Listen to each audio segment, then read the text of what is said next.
ایک بار پھر جمعے کے بیان کا جو ہمارا ایک تسلسل ہوتا ہے کہ ہم قرآن پاک کی کچھ آیتوں کا ایک آیت یا کچھ آیتوں کی تلاوت کرتے ہیں، ترجمہ سنتے ہیں اور پھر اس کے بارے میں جانتے ہیں۔ آج جو آیت ہے وہ بڑی کمال کی آیت ہے پارہ نمبر 1 ہے، سورہ بقرہ ہے اور آیت نمبر ہے 89۔ اللہ قرآن مجید میں ارشاد فرماتا ہے اعوذ باللہ من الشیطان الرجیم بسم اللہ الرحمن الرحیم وَلَمَّا جَاءَهُمْ كِتَابٌ مِّنْ عِنْدِ اللَّهِ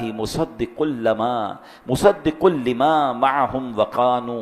وَكَانُوا مِنْ قَبْلُ يَسْتَفْتِحُونَ عَلَى الَّذِينَ كَفَرُوا فَلَمَّا جَاءَهُمْ مَا عَرَفُوا كَفَرُوا بِهِ فَلَعْنَةُ اللَّهِ عَلَى الْكَافِرِينَ۔ ترجمہ آسان ترجمہ قرآن کنز العرفان۔ اور جب ان کے پاس اللہ کی وہ کتاب آئی جو ان کے پاس موجود کتاب کی تصدیق کرنے والی ہے، اور اس سے پہلے یہ اسی نبی کے وسیلے سے کافروں کے خلاف فتح مانگتے تھے، تو جب ان کے پاس وہ جانا پہچانا نبی تشریف لے آیا تو اس کے منکر ہو گئے، تو اللہ کی لعنت ہو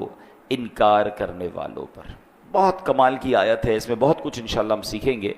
اب اس میں نبی پاک علیہ الصلوۃ والسلام کی شان بڑے نرالے انداز میں، بڑے یونیک انداز میں بیان کی گئی ہے۔ اب ذرا اس آیت کریمہ کو ڈیٹیل میں سمجھتے ہیں۔ اللہ قرآن میں ارشاد فرماتا ہے وَلَمَّا جَاءَهُمْ كِتَابٌ مِّنْ عِنْدِ اللَّهِ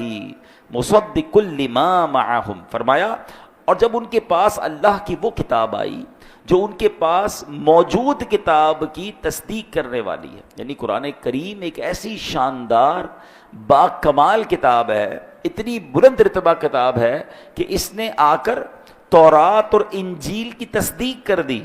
چونکہ قرآن کریم بنی اسرائیل اور آسمانی کتابوں کی شان بڑھانے والی کتاب ہے، ان کے سچا ہونے کی گواہ ہے، لہٰذا ان لوگوں کو تو یہ چاہیے تھا کہ جیسے ہی قرآن نازل ہوا فوراً ایمان لے آتے، قرآن پر ایمان لے آتے، اللہ کے آخری نبی پر ایمان لے آتے، کلمہ پڑھ کر مسلمان ہو جاتے۔ مگر ان کی حالت دیکھو کہ نبی پاک علیہ الصلوۃ والسلام کی آمد سے پہلے جذبات اور تھے، اور پیارے آقا علیہ الصلوۃ والسلام کی ولادت کے بعد، نبی پاک کی بعثت کے بعد، اعلان نبوت کے بعد ان کے انداز ہی چینج ہو گیا۔ یہ بڑی کمال کی بات ہے، شاید بہت سارے لوگوں کو نہیں پتا ہوگا کہ اس زمانے کے جو یہودی تھے، بنی اسرائیل کے لوگ تھے، وہ نبی پاک علیہ الصلوۃ والسلام کی گویا آمد کا انتظار کر رہے تھے۔ پیارے آقا علیہ الصلوۃ والسلام کی آمد کی باتیں بتاتے تھے لوگوں کو، کیونکہ ان کی کتابوں میں موجود تھا۔ قرآن فرماتا ہے وَكَانُوا مِن قَبْلُ يَسْتَفْتِحُونَ عَلَى الَّذِينَ كَفَرُوا، اور کیا کہتے تھے؟ اور اس سے پہلے اسی نبی کے وسیلے سے کافروں کے خلاف فتح مانگتے تھے، یعنی پیارے آقا علیہ الصلوۃ والسلام کے